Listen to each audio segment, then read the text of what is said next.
트럼프가 미국 대통령으로 당선이 될 경우에는 비트코인이 15만 달러까지도 오를 수 있다라고 전망을 하기도 했어요. 원화로 약 2억 원이 넘는 가치죠. 실제 더 많은 자금 유입을 우리가 기대할 수 있게 된다면 우리는 더 큰 가격 상승을 이끌 수 있게 될 것이다 라고 저는 생각을 하고 있고, 그렇기 때문에 올해 여러분들이 보셔야 할 두 가지의 큰 호재, 금리와 미국 정치다 라고 이야기 드리고 싶네요.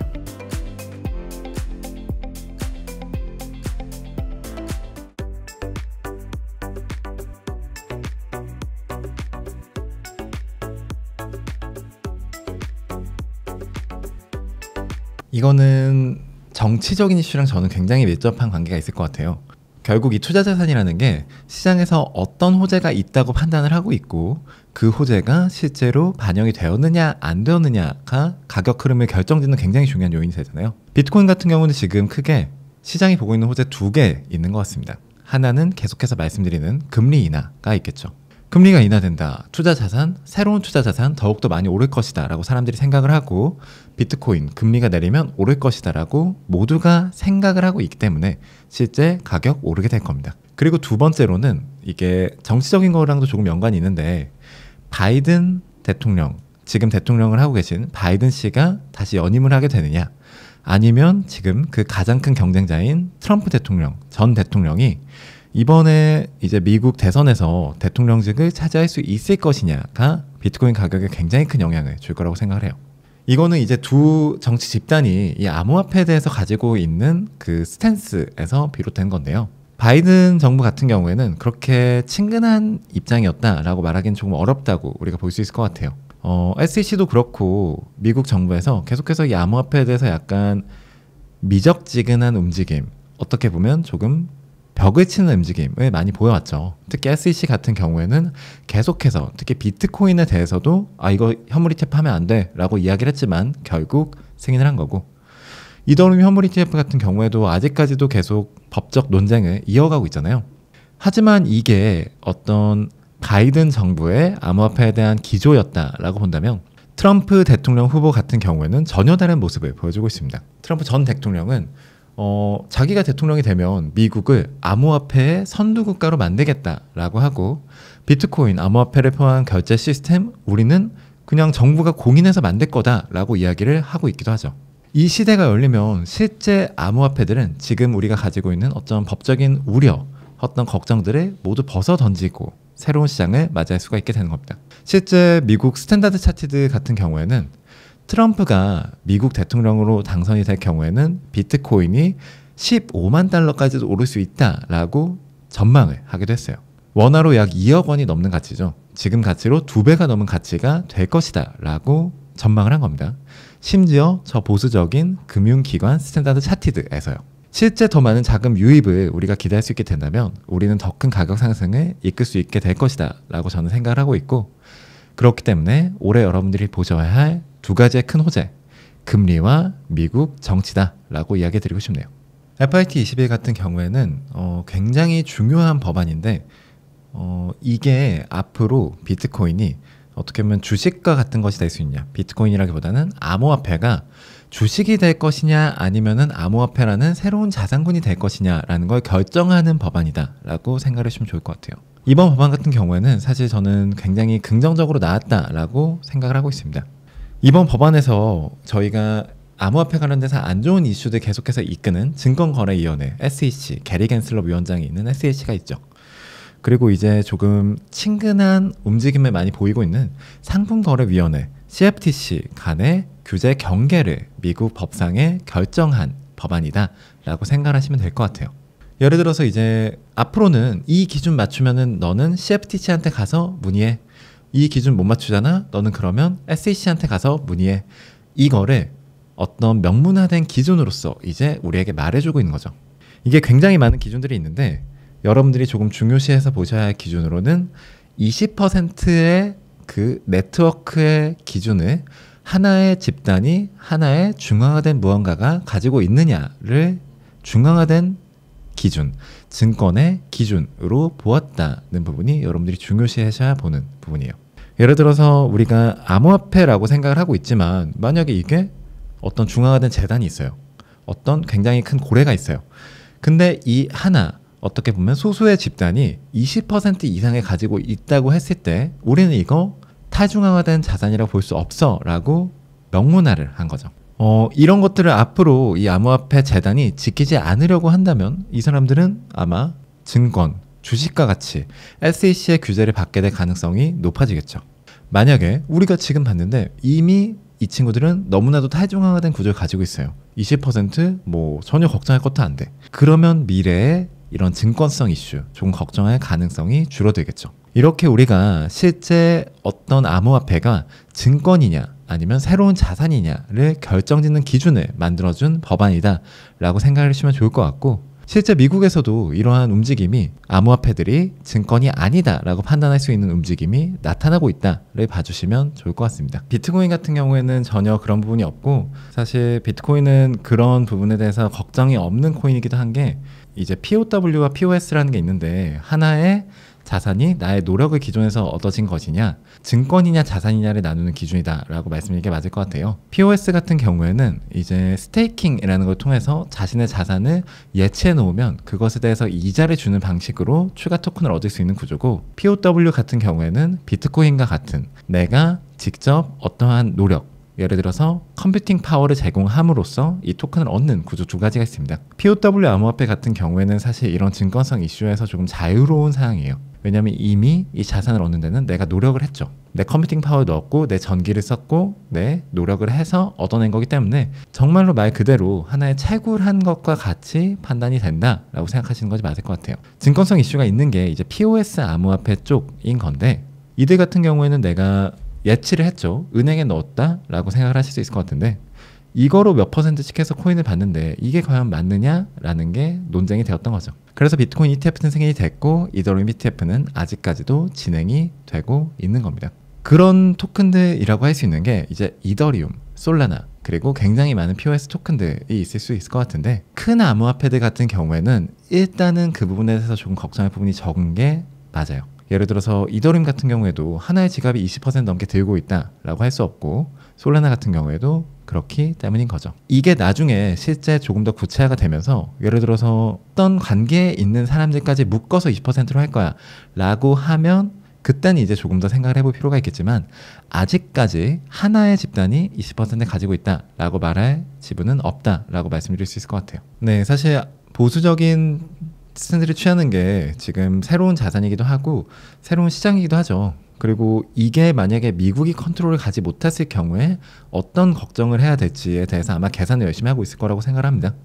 그렇지만 지금 미국에서는 이게 하나의 정치적인 주제로 떠오르기도 했어요. 제가 최근에 이제 미국 컨퍼런스에 갔는데 거기에서는 실제 미국 대통령 후보들이 와서 암호화폐, 비트코인에 대해서 자신들의 의견을 이야기하기도 합니다. 최근 이제 미국에서 있었던 조사를 보면 기관 투자자들의 30%, 40%가 이미 암호화폐에 대해서 투자를 하고 있다라고 답변을 하기도 했고요. 굉장히 많은 부분이 이미 이 사람들의 삶에 들어가기 시작을 했고, 그렇다면 이제 정치인들 역시 이것을 하나의 토픽으로서 고민해야 되는 단계에 왔다 라고 우리가 볼 수 있는 거죠. 기존에는 사실 이런 스탠스를 마음껏 취할 수 있었던 게 이거 취해도 나는 내 정치적인 영향력에 별로 영향이 없을 것 같은데 라고 판단을 했기 때문이겠죠. 내가 암호화폐 금지한다고 해서 나 뽑을 사람들이 안 뽑을까? 이 정치인들은 그렇지 않을 거다라고 판단을 했던 거예요. 하지만 이제는 암호화폐에 투자하는 분들이 계속해서 늘어나고 있죠.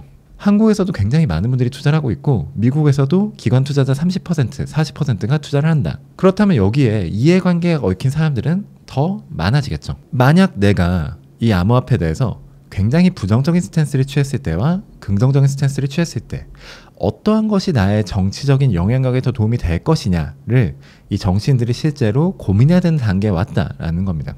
트럼프는 거기서 굉장히 공격적인 스탠스를 보이고 있죠. 나는 대통령이 되면 암호화폐 결제 허용할 거다. 암호화폐 선도 국가로 미국을 만들겠다라고 하고 있습니다. 이러한 상황 속에서 바이든 현대 대통령이 과연 부정적인 스탠스를 취한 것이 이득이 될까? 아니면 최소한 중립적인 스탠스를 취하는 것이 이득이 될까를 고민하면 당연히 중립적인 스탠스가 유리할 것이다 라고 우리가 생각을 할 수 있는 거죠. 그런 부분에서 조금씩 이 민주당 역시 암호화폐에 대해서 조금 친근한 움직임을 보여가지 않을까라고 판단을 하고 있는 상황입니다. 지금은 굉장히 긍정적이죠. 비트코인 같은 경우에도 이 디지털 골드로서의 역할을 할 수 있을 것이다, 이런 뉘앙스로 계속 말을 하고 있고, 암호화폐 같은 경우에도 미래의 새로운 자산이 될 수 있다라고 이야기를 하는데요. 저는 이거 사실 미국에서도 굉장히 매력적인 자산군이 될 수 있지 않을까라고 생각을 합니다. 암호화폐라는 걸 우리가 다시 생각해보면 이게 어떻게 보면 우리가 미래의 가능성에 대해서 국경 없이 투자할 수 있는 방법이 되어주고 있는 거잖아요. 지금의 우리가 투자하는 암호화폐들 대부분 어떻게 보면 외국에 있는 기술 스타트업에 대해서 우리가 투자하고 있다라고도 볼 수 있는 거예요. 뭐 주식과 같이 뭐 지분 관계가 있거나 어떤 규정을 지키고 있거나 재무나 이런 기준들을 모두 딱딱 맞춰서 지키지는 않지만, 이 투자하시는 분들은 모두 이 암호화폐 네트워크, 블록체인이 뭔가 나은 미래를 만들 것이라고 판단을 해서 거기에 투자를 하시는 거죠. 이런 부분에서 보면은 이 암호화폐라는 건 이 국가가 새로운 산업을 육성하는데 굉장히 쉬운, 굉장히 효율적인 방법이 될 수도 있는 겁니다. 암호화폐 거래소만 만들면 우리가 지금 한국 거래소에서도 거래할 수 있는 암호화폐들이 몇백 개가 되는데, 이 모든 암호화폐들을 국경 없이 우리가 전 세계를 대상으로 투자금을 모아올 수 있는 기술이 될 수도 있는 거죠. 한국 스타트업에 외국 자본이 투자할 수 있는 방법이 뭐가 있었을까요? 있긴 하겠지만 너무나도 어렵고 그 기준 다 맞추려면 정말 하려다가도 하기 어려워지는 게 사실이겠죠. 그런데 이제는 만약에 이들이 토큰을 냈다라고 생각을 해보세요. 그리고 이 토큰이 외국 거래소에 상장이 됐다면 누군가는 이 기업에 투자한다라는 생각으로 이들과 함께 갈 미래를 함께 꿈을 꾸면서 암호화폐에 투자를 할 수도 있는 거겠죠. 즉 새로운 산업을 육성하고 새로운 비즈니스가 만들어내게 되는데 암호화폐는 굉장히 적합하고 효율적인 방법인 겁니다. 미국은 지금까지 이 세계 기술 혁신의 주도에 왔죠.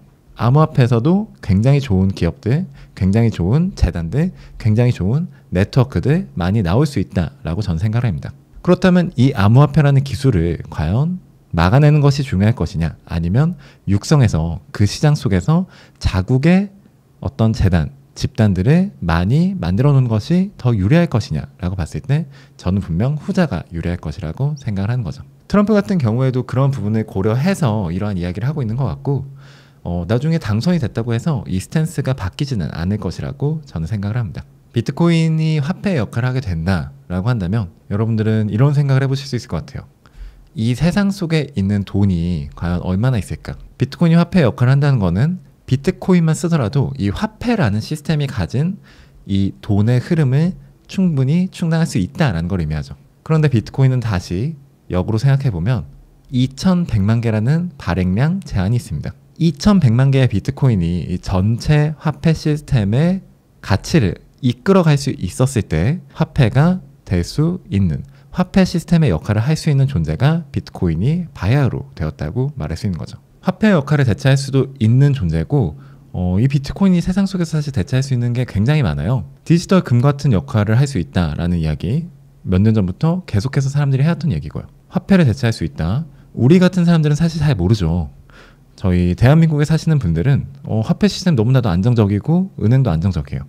미국에 사시는 분들 당연히 은행 안정적이고 화폐 시스템은 안정적이죠. 그러면 우리가 이미 안정적인 화폐 시스템을 가지고 있는데 이 어떻게 보면 너무나도 불안정한 비트코인을 왜 화폐로 써야 돼? 라는 생각이 드실 수가 있는 거죠. 하지만 우리가 또 역으로 생각해보면 어떤 국가 국민들에게는 오히려 비트코인이 너무나도 안정적이고 너무나도 더 쓸만한 화폐가 될 수도 있는 겁니다. 엘살바도르나 이런 국가에서는 이미 그들의 화폐로, 법정 화폐로 비트코인을 채택하기도 했죠.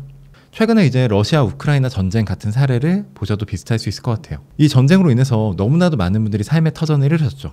여기서 우리가 원래 안정적인 세상 속에서 좋은 자산이라고 생각하는 부동산 같은 걸 가지고 있었다라고 한번 생각을 해보세요. 내가 우크라이나에 너무나도 큰 부동산 빌딩 같은 거 가지고 있었는데 이게 전쟁터에 그냥 무너져 버렸어. 그러면 이거는 과연 내 자산이 유지됐다라고 볼 수 있을까요? 우리가 생각했던 안정적인 자산이 실제 안정적이었다라고 볼 수가 없는 겁니다. 하지만 만약에 이분이 이 건물의 가치와 동일한 비트코인을 자신의 자산으로서 가지고 있었다고 생각을 해보시죠. 그렇다면 이분 지금 전쟁이 났음에도 불구하고 내가 몸과 마음은 힘들지만 그래도 내 자산은 내가 지키고 있다라고 판단을 하시고 계시겠죠. 굉장히 극단적인 사례를 들어드렸지만 이 비트코인이라는 것이 자신의 자산 포트폴리오의 일부를 두는 것만으로도 충분히 그런 역할을 할 수 있다라는 걸 말씀드리고 싶은 겁니다. 내가 뭐 전체를 줄 수는 없겠죠. 하지만 혹시 모를 위험에 대비해서 5%, 10%를 넣어두시는 분들은 충분히 이미 생길 수 있고 생기고 있습니다. 지금 안정성을 가진 상황에서도 그 정도의 가치를 만들어내고 있는 건데, 앞으로 이 비트코인 네트워크의 가치가 계속해서 높아지고 비트코인의 가격 변동성이 계속해서 줄어든다면 이런 식으로 생각하시는 분들이 더욱더 많아지겠죠. 이렇게 생각하시는 분들이 많아진다면 비트코인의 개수는 2100만 개로 제한이 되어 있기 때문에 그 가격 또한 계속해서 높아지겠죠. 우리가 생각하고 있는 내러티브 속에서 가치가 오르면 오를수록, 변동성이 낮아지면 낮아질수록 비트코인 네트워크의 가치는 더욱더 올라가는 시너지 효과, 선순환 효과가 발생할 수 있는 구조인 겁니다. 그러한 속에서 우리는 지금 비트코인을 세상이 믿는 것보다 미래 비트코인을 더 많은 사람이 믿을 것이냐를 생각함으로써 가격이 올라갈 것이냐 내려갈 것이냐를 생각할 수도 있는 거고요. 저는 비트코인의 역할이 이 세상 속에서 더 많아질 것이라고 생각하고 그 가치 또한 더욱 올라갈 것이라고 생각을 합니다.